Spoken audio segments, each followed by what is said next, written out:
Hi there, Sonia here. Welcome back to another episode of the Help I'm Artist podcast. I'm so glad you joined in. Wherever you are listening to this podcast, welcome. You may be wondering, what's this podcast all about? And why should you spend your precious time listening to it? Well, it's simple. I love seeing artists succeed, and this podcast is there to help artists like you get more clear and confident about your art. As artists, so much about what we do comes from within us. How we feel and what we think will literally determine our steps, and that's why I focus so much on the mindset behind good art. In order to grow in your art and actually earn a living from your creativity, you don't only need to develop your artistic skills, but you need to adopt a healthy business mindset. That's right.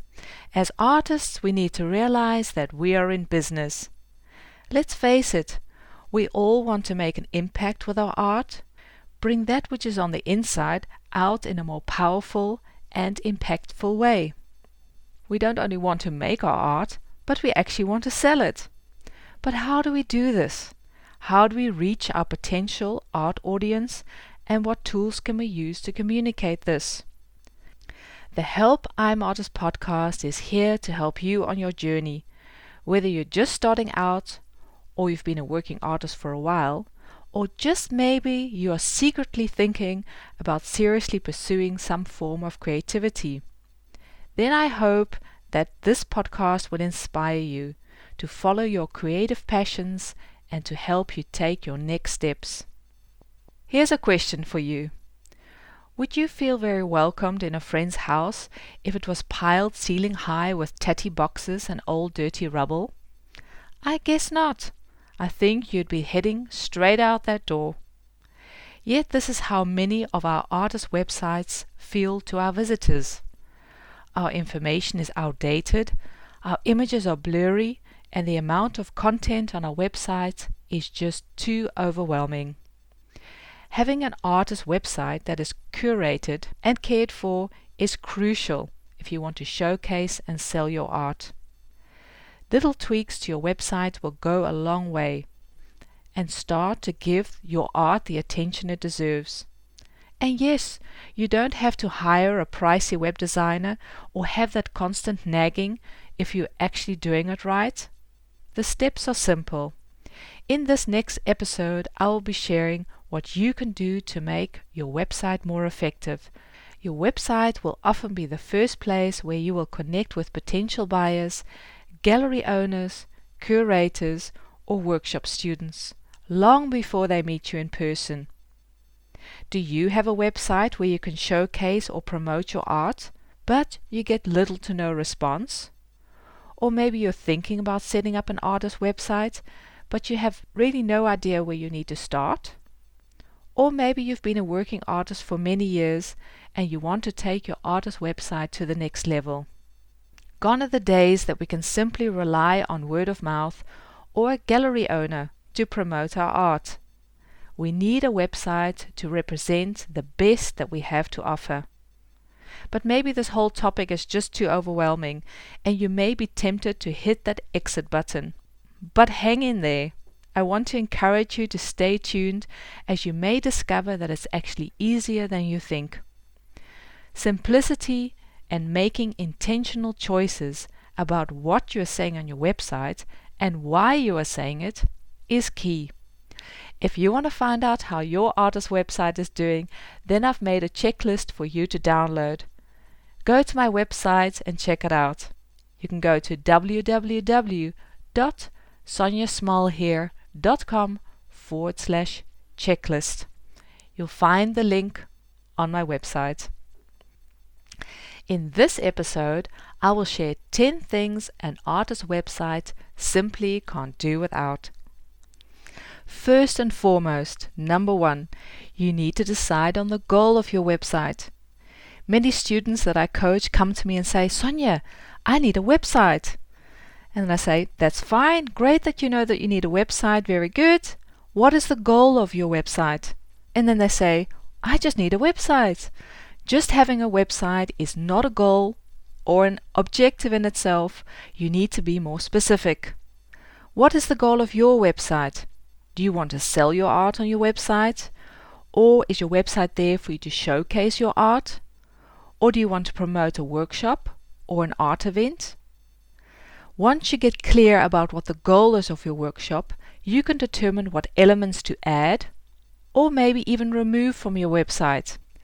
When you get clear about your website's objective, you can take steps and decide on the layout, the navigation, the graphics, the words, and the images that you will use to communicate the goal. Number 2.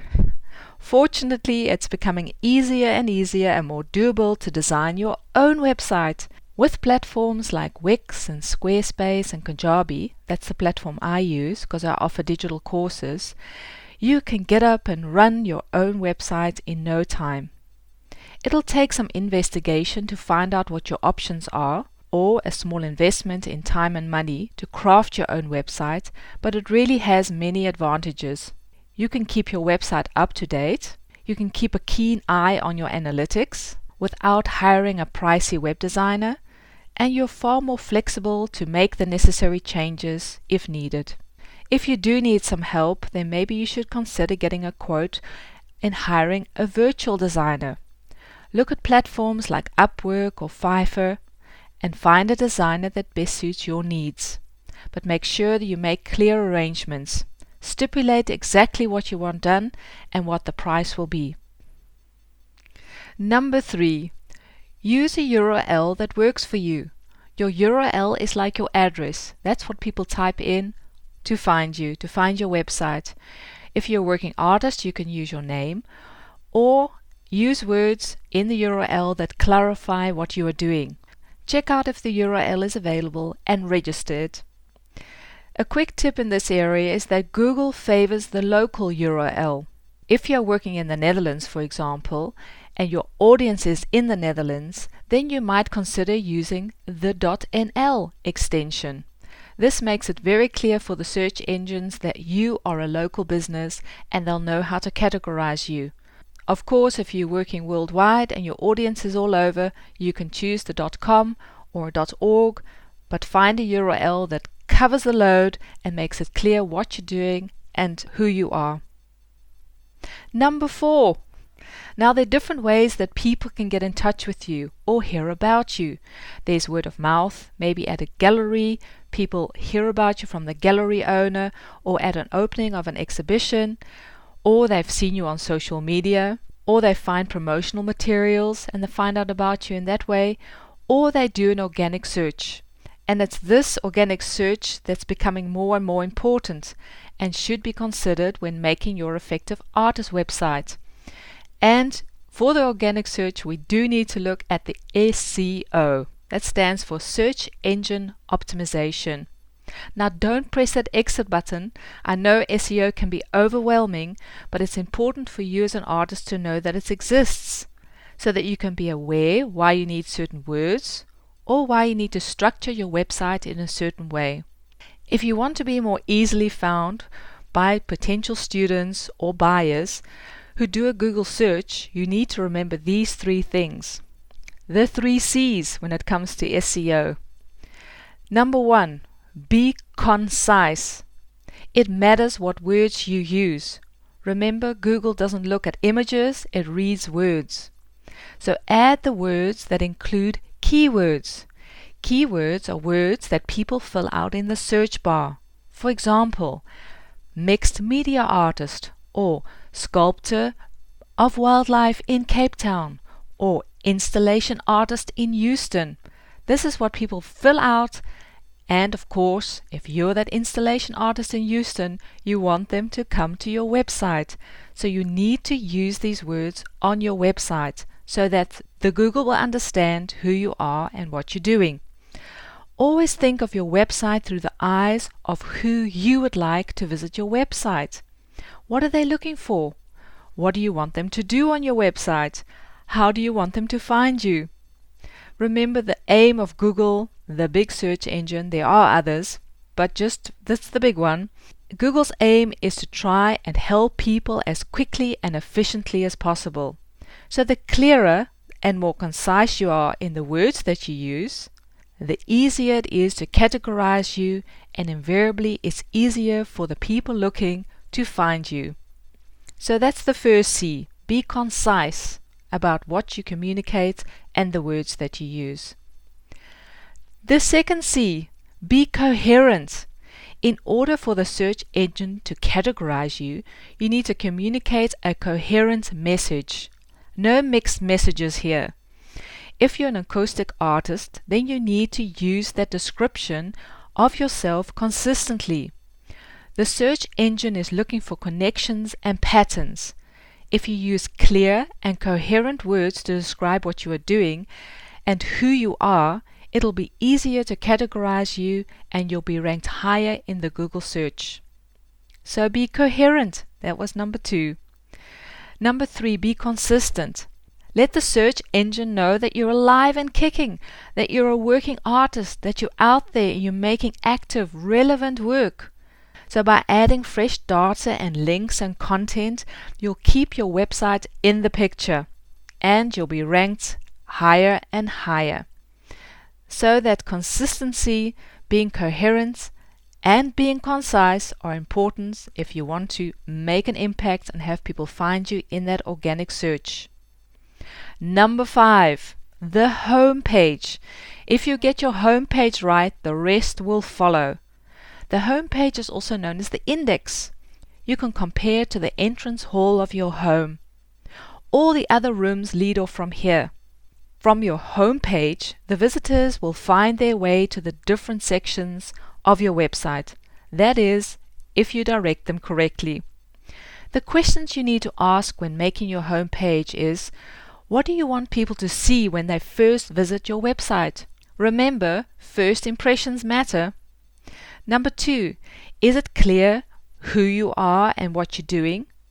Are the images that you're using and the words that you're using to communicate, is it clear in that image and in the words what you're doing and who you are? And where do you want people to go from your home page?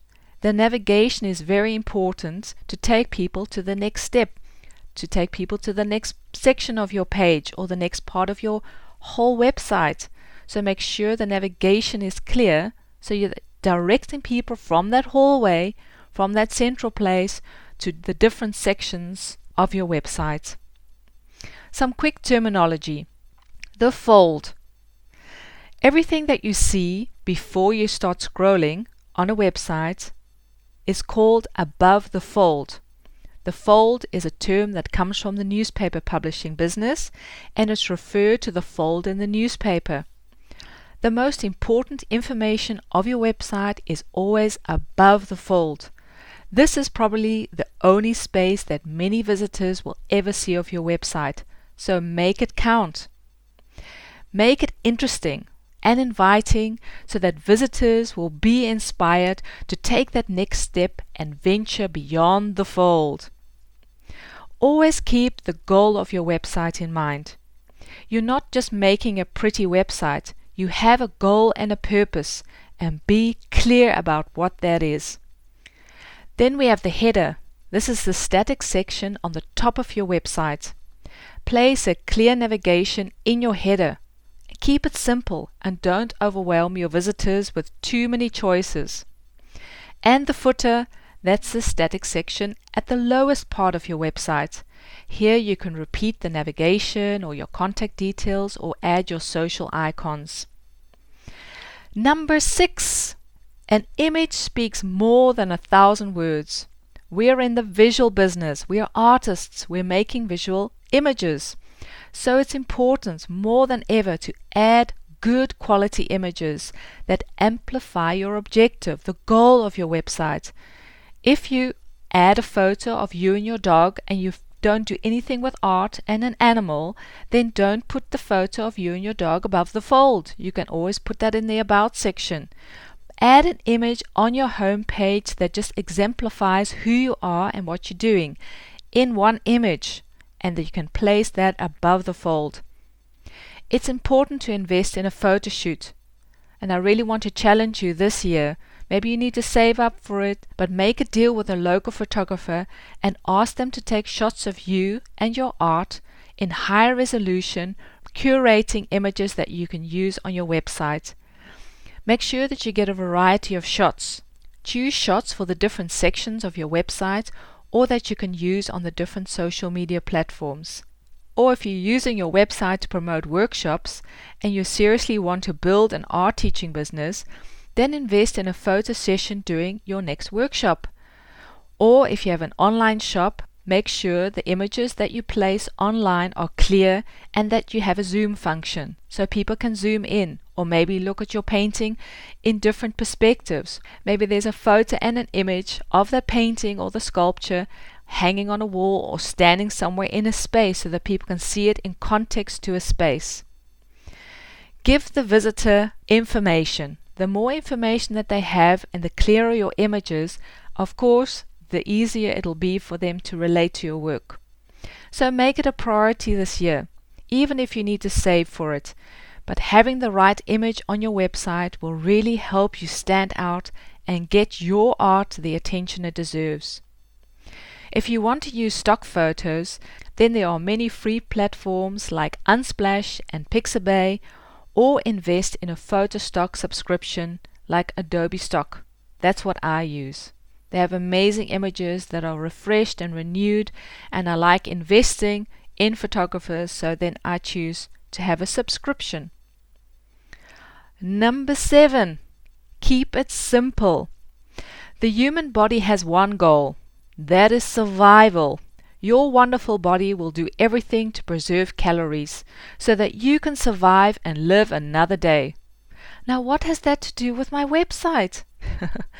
It's important to know that people, when they're confronted with too many decisions, they don't decide. So if you have too much on your website, people will turn around and head out to another website. So don't give people too much information. If you have too many choices, they don't choose. Your brain will shut off to save energy. The less options you give your viewer, the better they'll be able to make a choice. And you can add what's called a call to action button. These are the buttons, usually in a different color, that you can press on that makes it easy for you to navigate to a different space on your website or a different section where people can sign up, or they can register for a workshop, or they can stay connected with you. These are action buttons, call to action buttons. Because really it is a myth that people will choose in and of themselves. You need to be the good host of your website, of your visitor, and take them the next step. And a call to action button is important to show them the way. Your social media buttons, these are also call to action buttons. And I see so many people have their social media buttons in the header at the top part of their website. They're asking, actually, people arrive on your website and you say, press here to find me on Facebook, or press here to find me on Instagram or LinkedIn or Pinterest, and you're actually taking them away from your website. Of course, if this is your goal and your objective, to take people out of and away from your website, then keep your social media buttons up there. But if this is not your goal, because you want to take them to a shopping area or you want to take them to a gallery area where they can learn more about you and your art, then put your social media icons, these call to action buttons, at the bottom part in the footer. It's of course great to connect your website to your social media platforms, but really make sure you're taking people on the right path and the right journey as they're going through your website, always keeping that goal in mind. And you can do it tastefully. People think, oh, I need to add all these buttons to my website and it starts looking like a cheap dollar shop. No, you can use your artistic skills and you can do it tastefully, having the buttons just in the right color or in the right shapes, and that it adds to the coherency of your website. And place those call to action buttons above the fold. Remember, this might be the only place that people will ever see, and you want to give them the opportunity to press that go to button or sign up now button. Now a little test. It's the 5-second test. People don't read websites, they glance. So open a website, an artist's website, or maybe even your own website, or ask a friend to do this, and just glance at the home page without scrolling for 5 seconds. Then look away or close your laptop, and then think about, do you understand who this person is and what this person is doing? If not, then that website needs some work.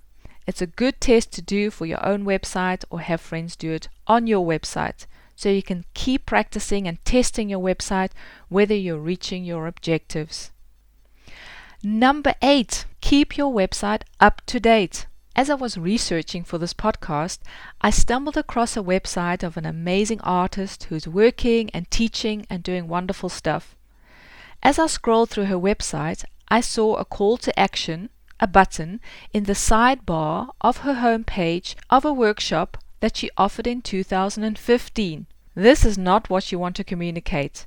And I understand we all develop blind spots, so make sure you look at your website regularly. Make sure the navigation is working and that all the information on your website is relevant. Ask friends to look at your website. This feedback may be confronting, but be open to embrace a little tough love in order to get your website where you want it to be, so that you can be effective and get your art the attention it needs and deserves. And remember that third C of the SEO, be consistent. In your consistency and being up to date on your website lets the Google search engines know that you're an active, relevant artist and that your website is visible and gets ranked higher in the searches.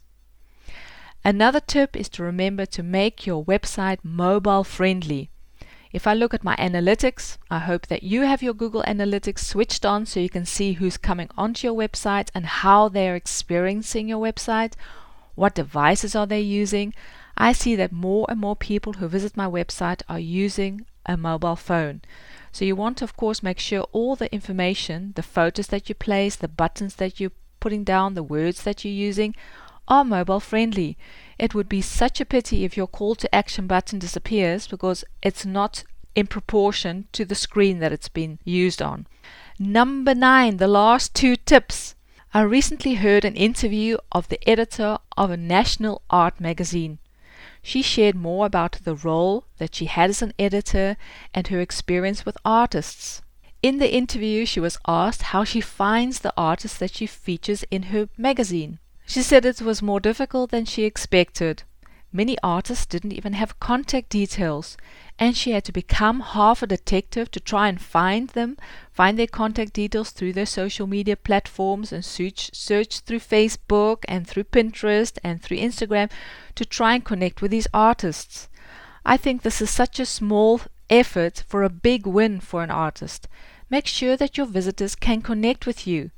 Having a Facebook and Instagram account is just simply not enough in this day and age. Add a contact form to your website or contact details where people can find you to inquire about pricing and conditions, or maybe they have a question for you to answer.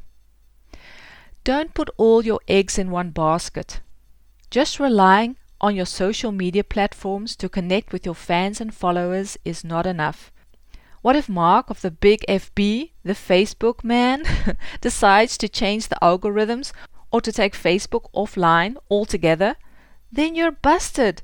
You have to build up your own network. People that you want to connect with on a regular basis by sharing inspiring content. You can add value to people's lives. Many artists shy away from this because they think they're intruding or doing some scamming or some marketing campaign. No, you're there, your website is there because you want to connect with people. It's about connecting. It's about finding a way that you can connect with potential buyers or people who want to attend your workshops. So give them an opportunity to find out more about you. And building up that network is crucial. One way you can do this effectively is by communicating through email. But in order to do this, you need to get the email address. And yes, you need to ask permission. You can write a weekly blog or share an artist story or make a video of behind the scenes and share this with your email list once a week or once a month so that people can stay connected with you and your exciting artist adventures. The key, of course, is not to spam people and to send people nonsense. You're offering them value on a regular basis. And if you do this consistently, you can build up a family of followers that will get to know you and get to know your art. And it's far more likely that these visitors, fans and followers will purchase your art or attend a workshop in the future. The final tip that I have for you in this podcast is that you can be really passionate about what you're doing and share it on your website, but it's so much more powerful if others start doing this for you. So add a testimonial or a personal experience of a buyer of your art or a student that attended your workshop to your home page. For example, at the end of a workshop, have your students fill out an evaluation form. If there's good feedback, ask people if you can share it on your website. Or if an art buyer emails you how much they're enjoying your painting in their hallway, then ask them if you can paraphrase their words and put it on your website. Add these testimonials to your website. They will speak to visitors and add to your credibility online. Last but not least is to add a FAQ to your website. The reason many people do not buy or register for a workshop is not because they don't want to, but it's because they're undecided. They have questions, they have doubts, they have certain fears or apprehensions. And in an FAQ, you can answer these questions, you can address their fears, and you can take away their objections so that they can position themselves to buy or to register. Think about the shipping conditions, or is your art framed? Or what if your art doesn't arrive when it's shipped? What are the guarantees? What if people cancel for a workshop? These are all things that go through people's minds when they're deciding whether they're going to attend or to buy or to purchase. So get into the frame of mind of your visitor of your website. Think of what objections they may have, what fears do they have, and address it in a clear FAQ on your website so that you're ready, opening the way for them so they can feel that there's more trust and there's an openness and that they are more eager and willing to buy. I hope these 10 points will help you. Have a look at your website, or maybe you're busy with your website, and just see where are your wins. What can you add, or probably what can you subtract from your website to make it more effective? To find out how your website is doing, you can download that checklist I mentioned at the beginning of the episode. You can find it on my website. And if you take anything away from this episode, then I want to just leave you with the fact that you need to get super clear and intentional about what you're putting on your website. Remember, less is more. Remove the clutter, make it easy and clear to navigate, and have your visitors enjoy their stay on your website and invariably come back for a next visit. Next week, I'll be back with another episode of the Help I'm Artist podcast. And it's a special one. Have you ever met somebody and as you continued your conversation with this person, you just wished you were recording it? This happened to me a few weeks ago. I had the privilege and honor to interview art curator and cultural historian Aniko Ouweneel. And guess what? I was recording it.